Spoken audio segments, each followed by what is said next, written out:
O Espírito da Floresta, de Bruce Albert e Davi Copenaua, pela Companhia das Letras. Tradução Rosa Freire da Guiar.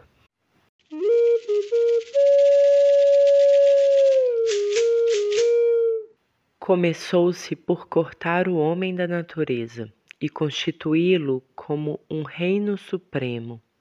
Supunha-se apagar desse modo seu caráter mais irrecusável, qual seja, ele é primeiro um ser vivo.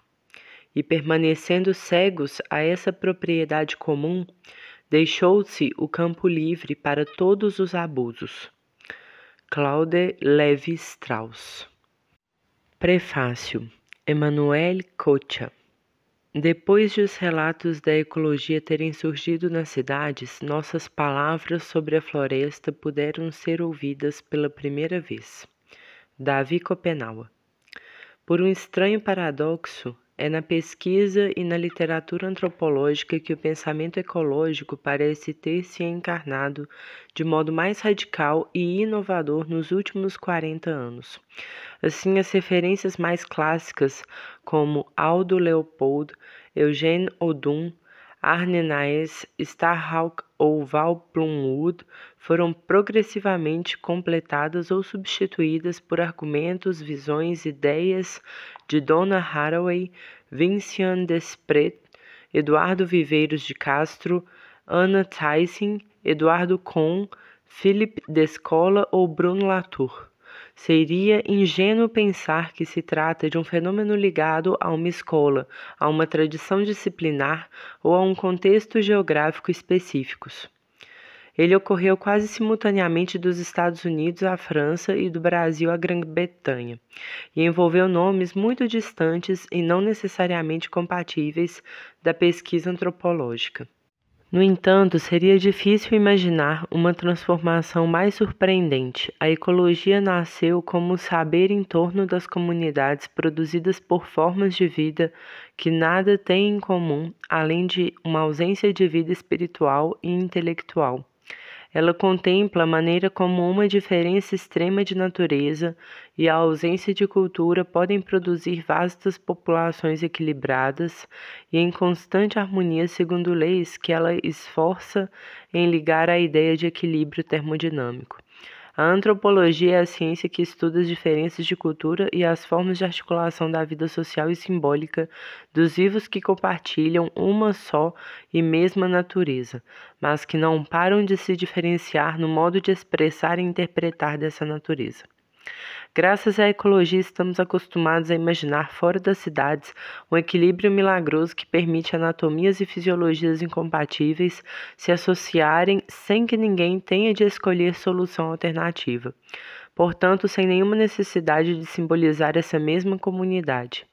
A antropologia, ao contrário, jamais deixou de sublinhar que, quando indivíduos se associam ou coabitam, nunca é por causa de mecanismos espontâneos associados à vida física ou química da matéria, mas graças a uma série de atos simbólicos constantemente expostos ao arbítrio e à mudança.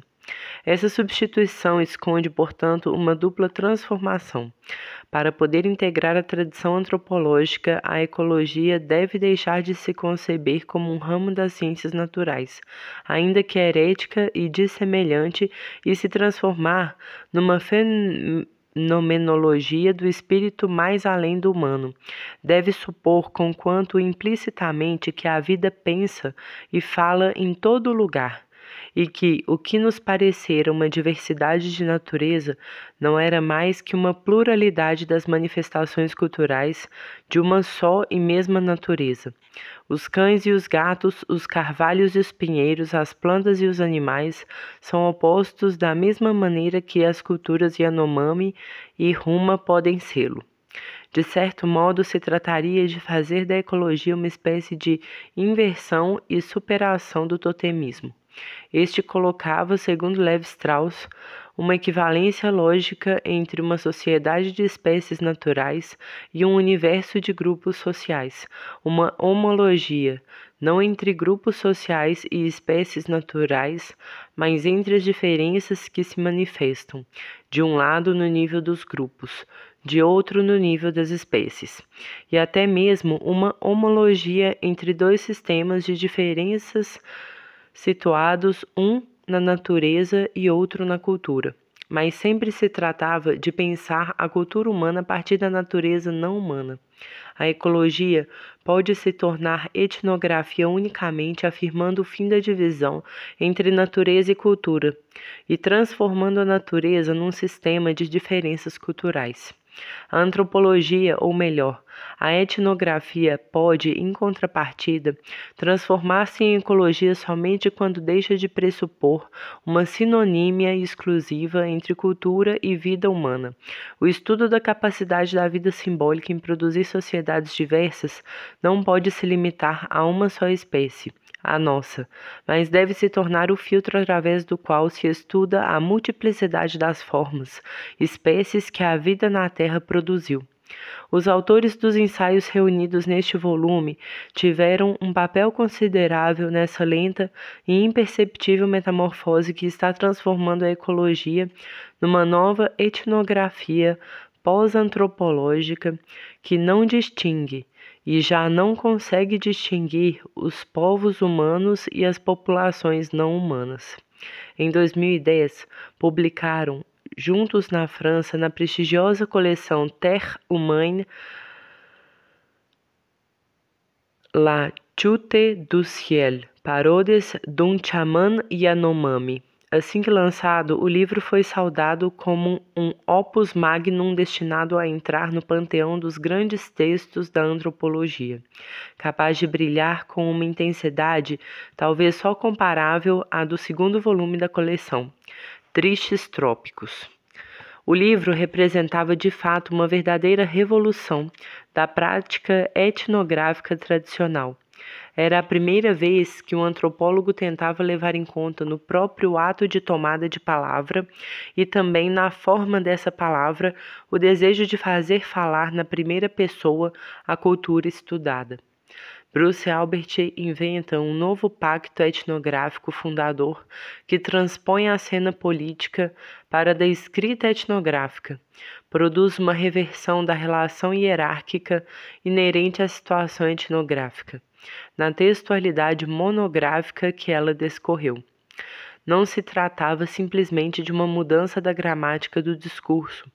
Encontrar uma pessoa em carne e osso, ali onde estávamos acostumados a imaginar uma cultura abstrata e não encarnada na pessoa que fala, significava transformar radicalmente a própria ideia de cultura.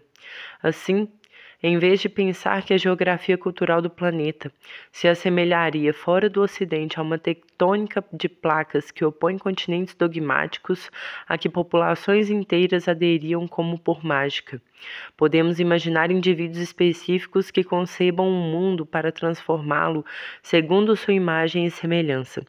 A cultura deixa de ser crença para tornar-se ato reflexivo de um sujeito que está falando diante de nós. Numa série de artigos publicados nos anos 1990, Bruce Albert já tinha, aliás, criticado as ilusões epistemológicas em que repousa a antropologia clássica e sua visão das identidades culturais como mônadas teológicas, fetichizadas à guisa de sistemas de crenças para os quais o devir só pode ser degenerativo. As culturas, escrevia ele, são antes processos de autoprodução simbólica, complexos atravessados pela invenção generalizada das tradições e pela interdependência global dos discursos.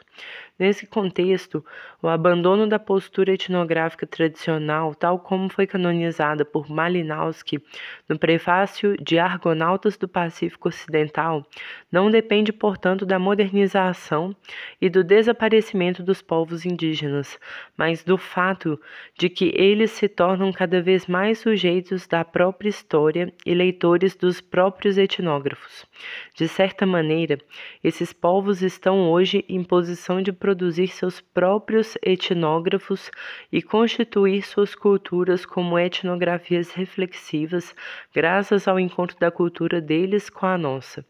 Por outro lado, se essa cultura dos outros é sempre uma política em atos, a atividade do antropólogo torna-se parte ativa desse processo de autodeterminação política. A emergência dos povos autóctones como sujeitos políticos obriga, sim, aos antropólogos a assumirem a responsabilidade de seu saber diante das lutas pela sobrevivência, pela dignidade social e pela autodeterminação em que esses povos estão empenhados. Mas não se trata simplesmente de reconhecer o valor político do trabalho do antropólogo ou seu empenho no diálogo com o outro. O fato é que não há política fora da etnografia. Se a cultura se encarna no discurso na primeira pessoa, encontrar o outro e com ele entrar em acordo é sempre um ato etnográfico. Além disso, é a própria cultura que, longe de ser uma realidade transparente que se dá a conhecer a seus autores e aos antropólogos como um sistema de crença, é em si mesma uma etnografia interétnica, em que nunca se sabe quantos intermediários e quantos tradutores estão implicados nessa construção do sentido. É por isso que a etnografia torna-se lugar e experiência de duplo desenraizamento, em que cada uma das duas pessoas vira antropóloga da outra. Se, como teorizou entre outros Roy Wagner, o mito é uma outra cultura, mesmo para as pessoas da cultura de que ele emana, a antropologia deve transformar qualquer sujeito em etnógrafo da própria cultura. O encontro etnográfico já não responde a uma necessidade de exotismo e de vaga curiosidade pelo outro.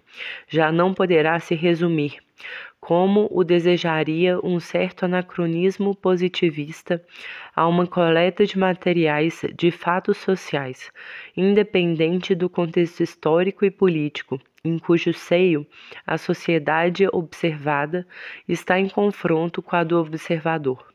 Ele se torna uma alquimia entre duas culturas, que muda simultaneamente a natureza de uma e outra, e define o modelo de qualquer forma de encontro e de associação. Se a cultura é apenas a reflexividade dos indivíduos, a antropologia torna-se a forma privilegiada da política. Ela é, a um só tempo, o encontro de diferentes saberes e o saber do encontro.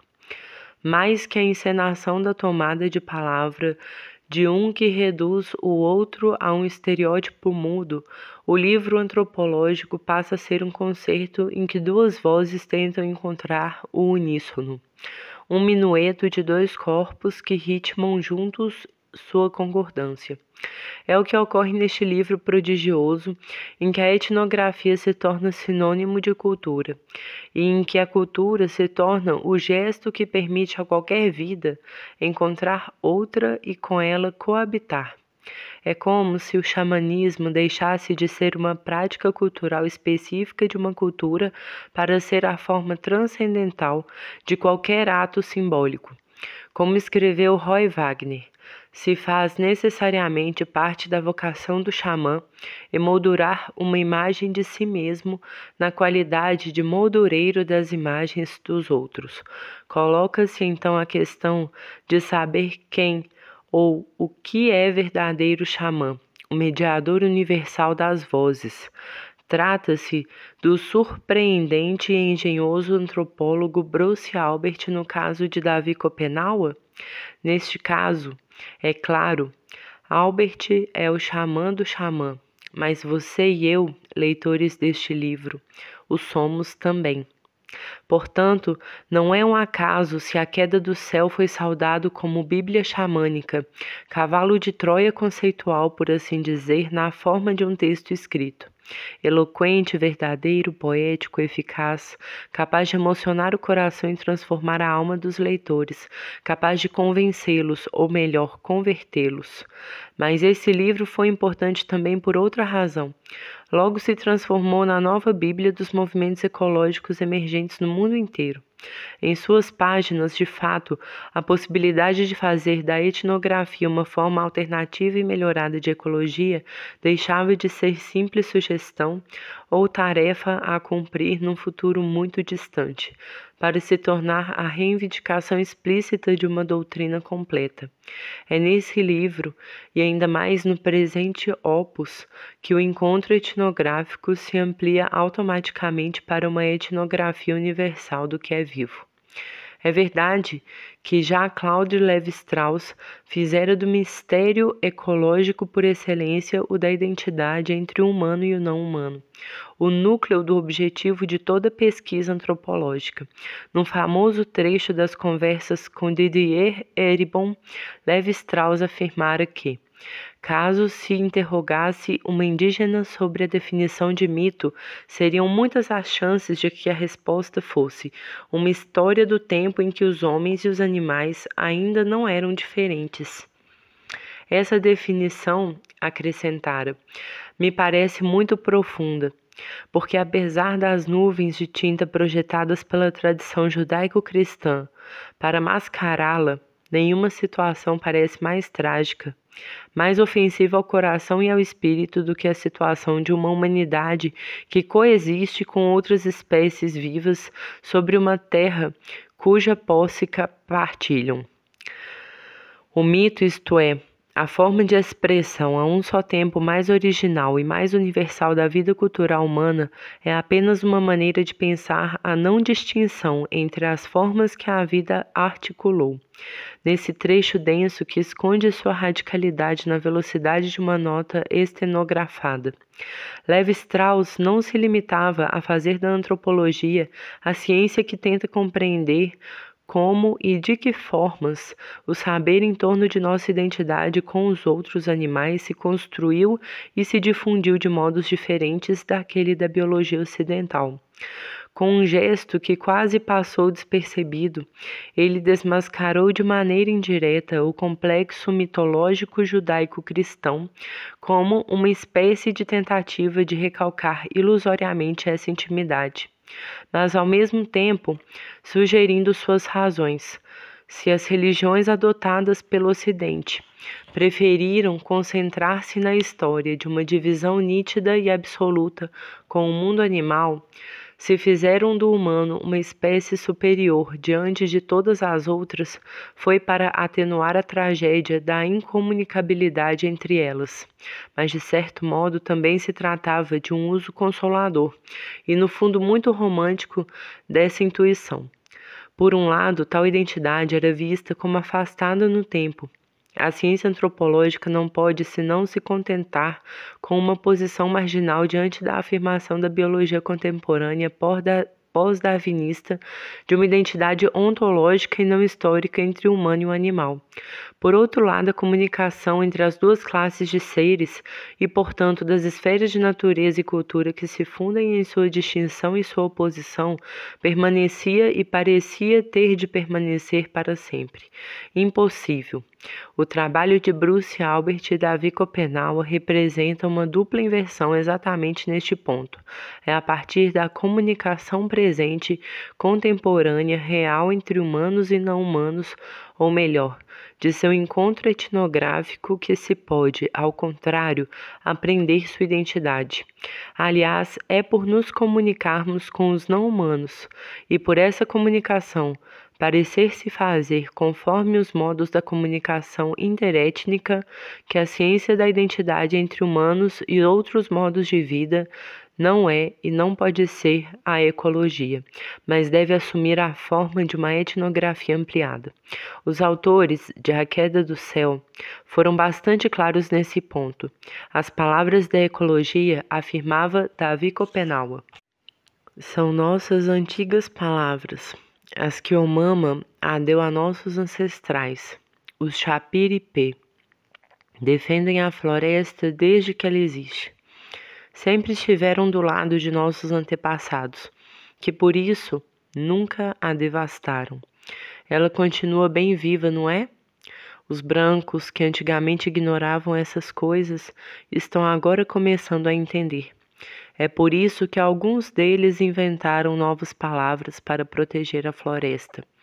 Agora, dizem que são agentes da ecologia, porque estão preocupados, porque sua terra está ficando cada vez mais quente. Não se trata simplesmente de opor a uma ecologia europeia um saber local amazônico sobre o cuidado com a natureza. Também não se trata, ou não simplesmente, de reivindicar a anterioridade da história da cultura Yanomami sobre a ocidental. O que se esboça nessas linhas é mais a ideia de que os verdadeiros sábios são menos os Yanomami do que os espíritos da floresta, os Chapiripê. Os Chapiripê já possuíam a ecologia quando os brancos ainda não falavam nisso. Os espíritos conheciam a ecologia antes de os brancos lhe darem esse nome.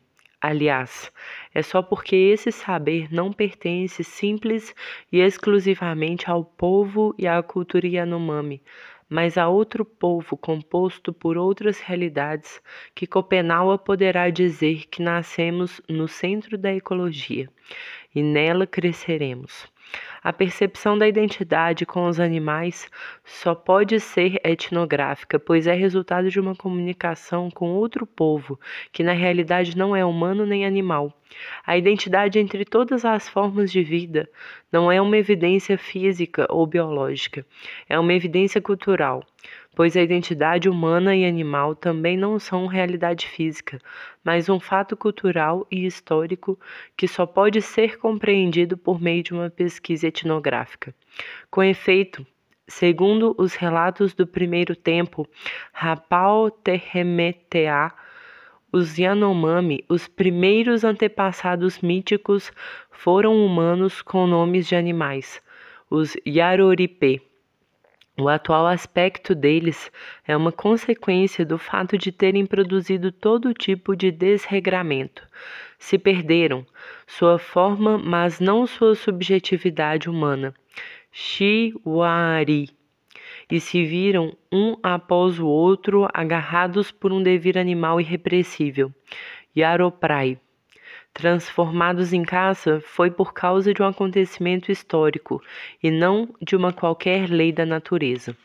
O conjunto dos animais é, portanto, uma cultura decadente, uma população que não conseguiu preservar a própria forma por causa da própria incapacidade de garantir uma ordem moral. É como se todas as formas de vida biológica tivessem sofrido a metamorfose que Circe impôs aos companheiros de Ulisses. Os elementos perturbadores desse quadro epistemológico são vários. Contrariamente à tendência da biologia e da ecologia contemporâneas a isolar a vida não humana numa espécie de impecabilidade que deixa os animais e plantas privados de toda liberdade, aqui os seres não humanos podem evoluir sem ter de obedecer a um tipo de estranha teologia que promete e realiza para cada espécie o que é melhor para ela. É justamente por isso, no entanto, que a vida não humana está aberta às decadências, às tragédias, à vulnerabilidade e à ambiguidade que são intrinsecamente ligadas à liberdade. É justamente essa liberdade moral, inata em cada ser vivo, que faz da natureza uma história e das espécies verdadeiras culturas, a que só se pode ter acesso pela pesquisa etnográfica. De fato, a memória desse pecado original, que não comporta a saída do paraíso terrestre, mas a mudança do corpo, não pode ser encontrada nos vestígios de matéria. Ela deve ser pesquisada numa população terceira, em outra cultura que preservou a lembrança desses acontecimentos distantes. Só por meio do contato e da comunicação com espíritos xamânicos, Chapiripê, entidades que têm a forma de imagens humanoides, miniaturas de adornos brilhantes e coloridos, e que são, na realidade, os seres imagens dos antepassados primordiais antes de sua transformação animal, é que se torna possível uma relação justa e equânime com os animais. Ao contrário do que as religiões espalhadas no Ocidente nos acostumaram a imaginar que o mundo dos espíritos não é povoado por um Deus Pai, por famílias divinas ou seres ciumentos que não param de se amar e se trair, mas por um panteão infinito de divindades menores que se assemelham aos anjos da guarda de cada uma das espécies vivas, antes que perdessem sua aparência humana. É esse o ponto mais importante. A ecologia contemporânea está se sufocando pelo excesso de romantismo. Depois de séculos de destruição odiosa, as comunidades não humanas são feitas reféns pelos mesmos ecologistas que pretendem torná-las modelos de santidade moral, chamados a resolver os problemas de uma forma histórica e geograficamente limitada da cultura da espécie humana. Esperamos dos pangolins, das faias, dos vírus, das bactérias, dos morcegos e dos arqueus que eles nos mostrem o caminho da perfeição moral. Esperamos ver neles uma forma original, perfeita, prelapsária de nossa existência. Davi Copenaua e Bruce Albert nos libertam duplamente dessa forma de nova colonização de outras espécies. Primeiramente, os animais não têm nenhuma superioridade moral sobre nós. A vida em todas suas formas é ambígua e continuará a ser. Por isso é necessário conhecer o mundo, interrogar as outras espécies, buscar a melhor aliança com elas. Em contrapartida, referir-se aos animais e às plantas nunca significa referir-se a uma ausência de história, a um mundo sem cultura nem tecnologia. Trata-se de entrar em relação com uma infinidade de mediações, como é o caso toda vez que entramos em relação com outro ser humano. Ao contrário do que temos acreditado, o problema não é a ausência de consciência ou de palavra das outras espécies, mas nossa incapacidade de percebê-las. Todos os animais e todos os seres vivos falam, mas ainda não encontramos a pedra de Roseta que traduza a linguagem deles para a nossa. É por isso que a tese da incomunicabilidade entre humanos e não humanos, este livro opõe a de um poliglotismo humanimal. A introdução desse dilaceramento moral na história de cada espécie, a ideia de que cada identidade é o resultado de uma tragédia ambígua, não se resume apenas a libertar a vida não humana da pretensão de convertê-la no teatro de um novo catecismo. Toda espécie viva não só se torna multiespécies, ela é ao mesmo tempo humana e animal. Como constitui em si mesma uma espécie de etnografia em ação. Toda identidade de espécie é resultado de uma relação etnográfica entre a espécie transformada em caça, seu chapire, e o xamã que a evoca nesse último. Devido a tal mobilidade interna, a cada espécie viva não há consciência de si que não seja xamânica. É preciso repensar o espírito original para compreender o que é a identidade biológica. Se toda vida produz cultura, jamais haverá imediatismo ou originalidade na relação que podemos estabelecer com outras formas de vida. A ecologia não deve tentar aguçar as sensibilidades nem se livrar da cultura. Ela deve se tornar a plataforma em que cada espécie confessa ser fruto de um pacto etnográfico que precisa, a todo instante, ser renovado. Outubro de 2021.